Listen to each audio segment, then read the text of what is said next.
Hey everybody, Earl Fanatic here again with another episode of the Cryptopolitan podcast. And today's guest is Sascha. How are you? I'm fine. Thanks for having me, Earl. How are you doing today? I'm doing fantastic. It's a sunny day in Vancouver, so that's Oh, a that's rarity, great. right? Usually it rains here, right? So there you have it. So if it's sunny, it's going to be a good day. That's good. That's good. How about you? Where you said you're calling in from Germany today, right? Yeah, today, indeed, we're in Germany. We're visiting the family. Typically, I'm based out of Andorra, which is between France and Spain in the mountains. So, I was just finishing my snowboard season this year and then came here. We had also a wonderful week so far. So, yeah, also quite sunny at the moment. Oh, fantastic. Well, if you like snowboarding, we should you should come out to Vancouver one of these days. Oh, yeah, absolutely. Would love to, man. Oh, all right. Well, why don't we dive right in? Let's tell us the name of your project and what does it do? Kind of like 50,000 foot overview level, so even the beginner listeners can understand what's going on, and then we can deep dive as deep as you want after. So Perfect. Amazing. Sure. Yeah. My project is called the Rootstock Collective. It's the first DAO built on Bitcoin and also the first DAO built on Rootstock. hmm, Rootstock is the longest standing L2 site, Bitcoin L2. It has been around for 7 years now, more or less, since its inception. And it kind of like had the idea of bringing the best of both worlds together, like the programmability of Ethereum combined with the store of value and the security of Bitcoin. hmm. And yeah, this is basically our foundation. And we just launched the DAO 6 months ago, the Rootstock Collective. Okay, And yeah, it's amazing. Our focus is basically on ecosystem growth. So we want to give back to the community. We want to make sure to grow that community and the whole ecosystem together with the builders and the people believing in those builders, and also give them additional funding opportunities. This is kind of like the top level summary. fantastic. So you guys been in a way been in this for a while now, 6, 7 years, etc., etc. Yeah. So how come launching the DAO now? Why not before? Why not later? That's a very good question. Like in my previous role, when I was still working for Rootstock Labs, we were looking a lot like at the economics and at the tokenomics as well, and thinking a lot about like how can we really get to a very sustainable growth in terms of community and ecosystem, and how can we also make sure to empower those builders and also make sure to provide them the funding and additional services that they might require throughout their builder's journey. At that point, we were also again looking kind of like what has been happening on the Ethereum side, what kind of proved to be a good choice. And we were looking a lot at DAOs and what they've done with grants programs and other initiatives. We liked also the decentralization of and the governance aspects a lot because we think like we're a very inclusive community that's really fostering like that decentralized ethos. It was quite a good choice. And then we decided, yeah, we also need to go for a DAO, and we started the project. At one point, we said, okay, now it's really like it needs to do that first step into decentralization from a rootstock point of view, and then we created the foundation around it that now supports the DAO on that mission. Fantastic. So you're saying that obviously it's got that bridge between the two worlds, the best of both sides. Um, in terms of like your DAO versus other DAOs, what makes it stand out? What makes it different from the other ones? How come people should pay attention to this one?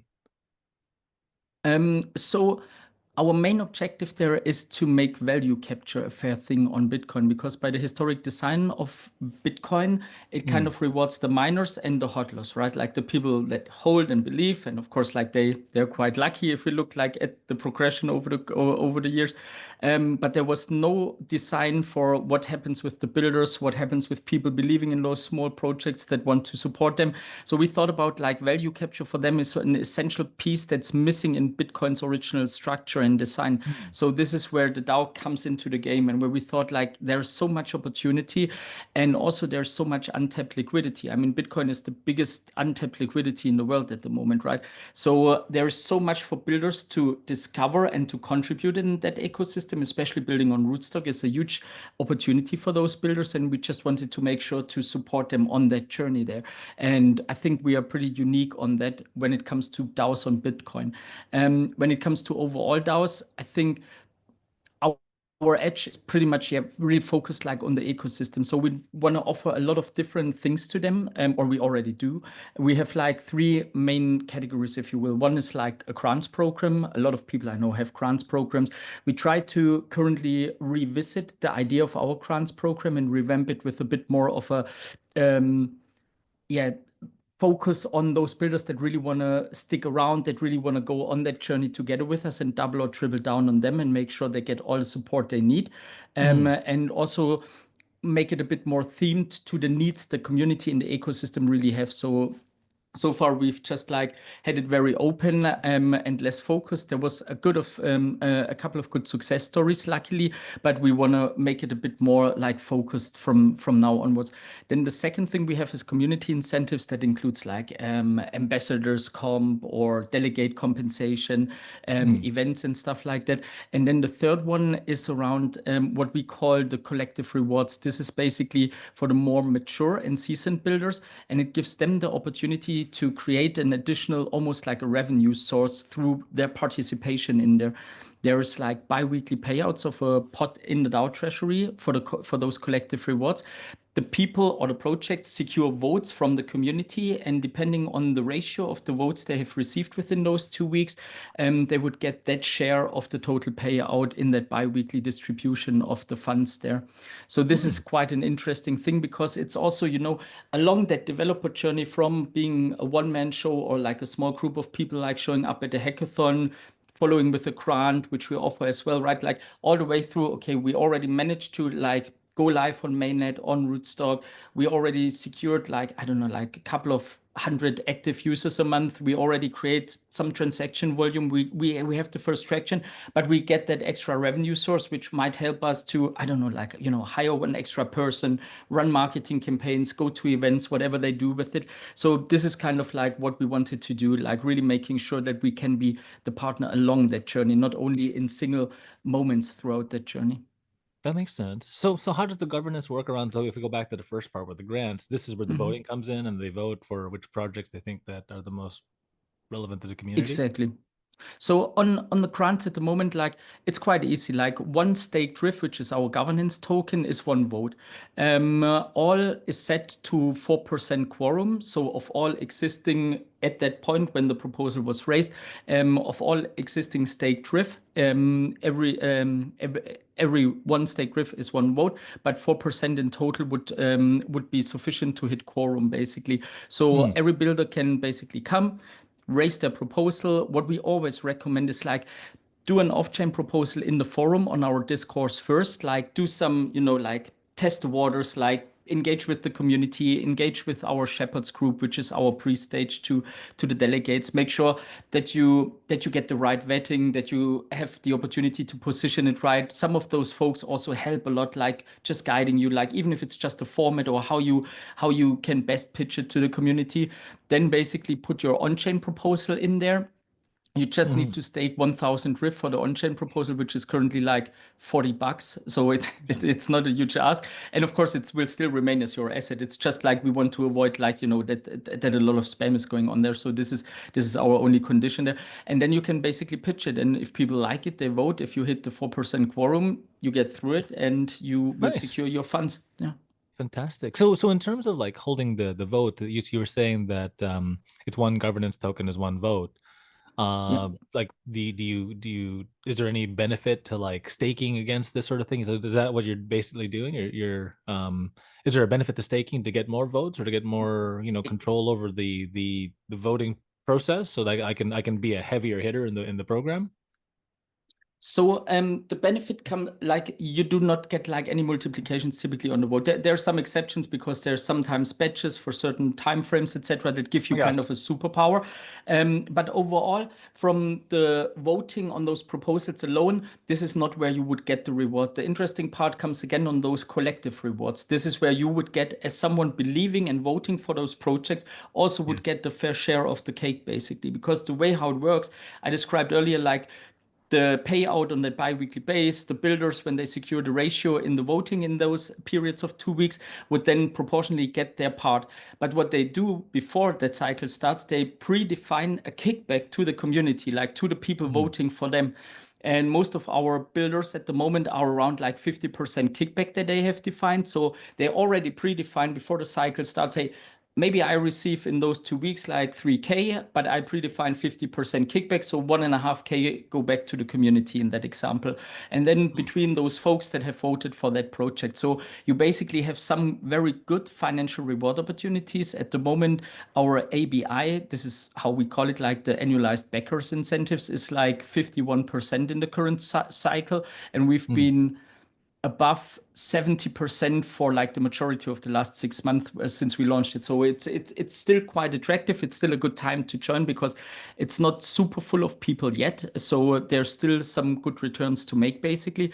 And on top of that financial incentive, you also have the opportunity to support the projects that you really like or the ideas that you like, the features that you like without any additional cost, right? So I think it's a double win like for those people participating and staking and backing those projects. Fantastic. Well, that's a lot of exciting stuff going down. Yeah. I'm curious, like in your opinion, what's the most exciting? Like there's a lot of stuff. What's the most exciting to you right now?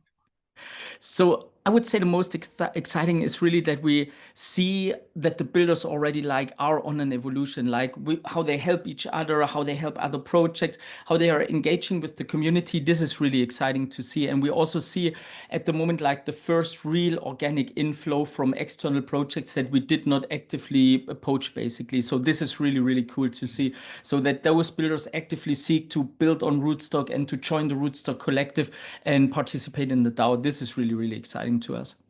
That's really cool. Well, yeah, so it's 4% for a quorum. There's a kickback to the community. Mm, Everybody wins. The builder wins. The community wins. You know, exactly, like exactly. you said, it's organic. You don't have to necessarily outreach to these projects anymore. People are coming to you. Yeah, yeah.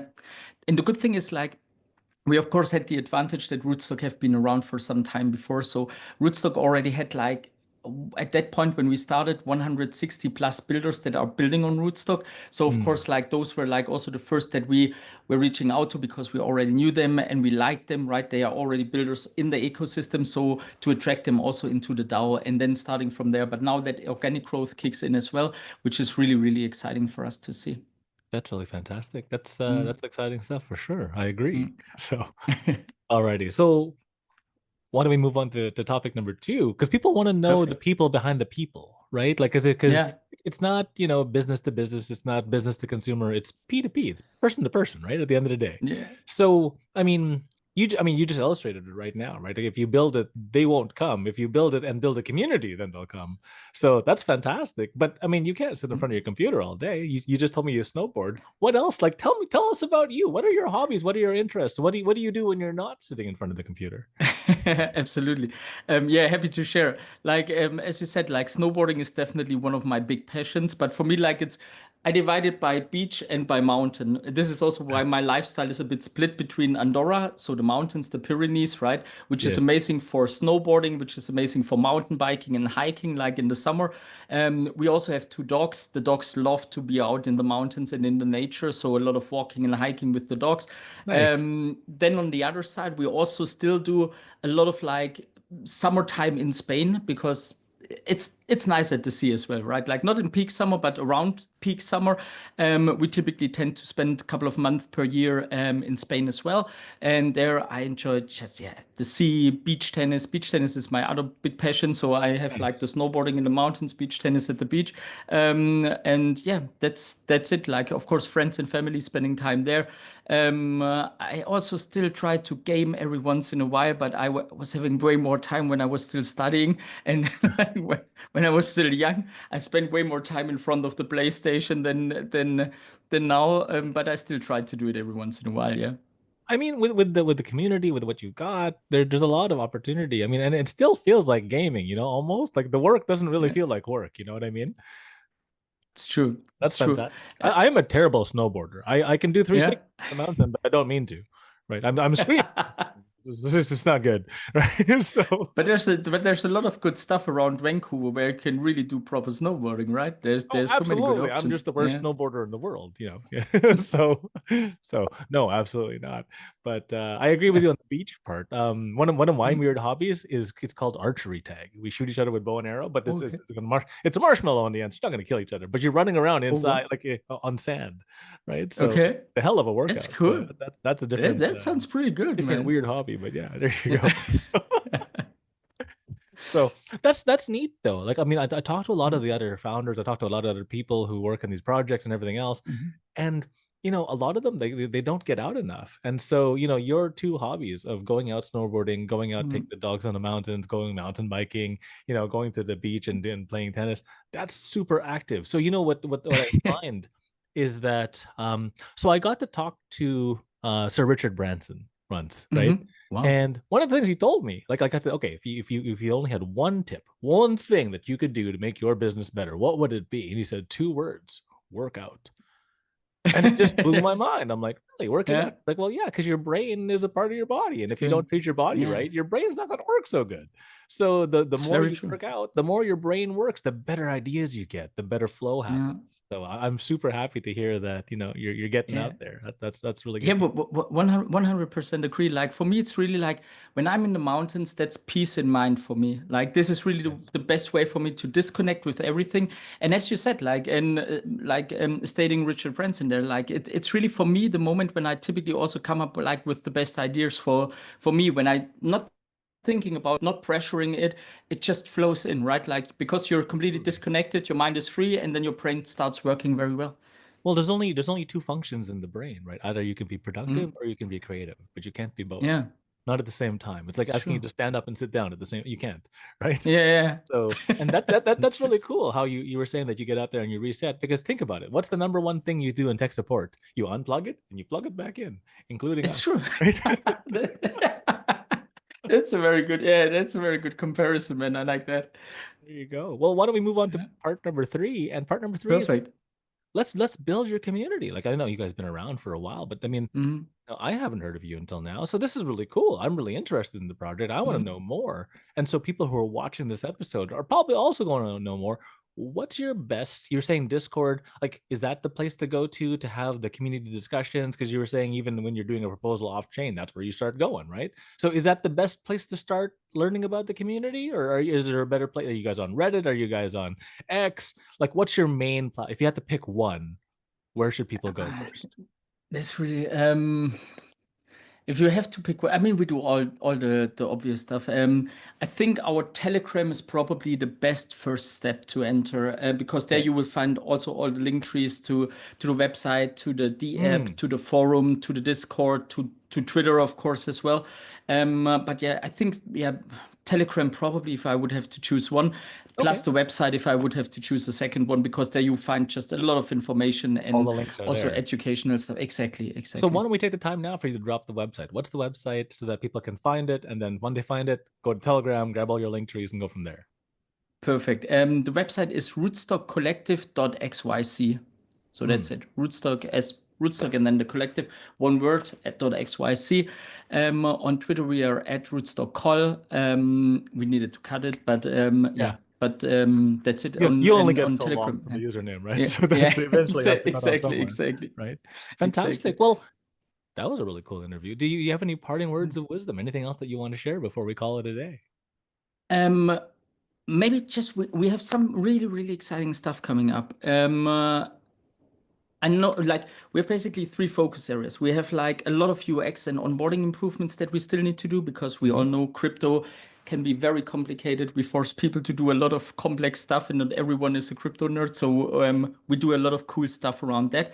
Plus, we will have like our first step into sustainability. When I was talking about those fundings and grants before, the money has to come from somewhere, right? At the moment, we are living a lot about like donations and like subsidies that we receive like from the wider Rootstock ecosystem, but we Mhm. also start moving to the sustainable path and start reallocating funds that are created by the blockchain, like for instance, transaction fee shares, and reroute them into the DAO treasury, which is, I think, pretty unique for all DAOs because it's the first sustainable funding source that continuously grows or flows into the DAO and grows with every community member joining. So this is something what we need to close in the next couple of months. And I think this is a quite interesting step and something that's really very unique if you look at the DAO landscape. So yeah, I would love to see all of you guys joining. Rootstock Collective is open for everyone.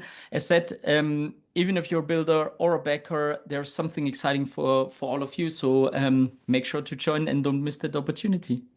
Fantastic. Well, thank you so much for being on the show. What a really cool model. I like the sustainability piece at the end there. You should have led with that. Mm. But yeah. You know, I think it was Mr. Jobs that started with like putting the best stuff at the end of his presentations and interviews, no? Oh, there you go. Well, now people you have to watch to the end, otherwise they miss the You good have stuff. to watch to the end, yeah. All Many, right. many thanks for having me, Earl. It was really a great pleasure and yeah, amazing opportunity. Thanks so much. Cheers, Sasha. Thank you. Thank you. Cheers.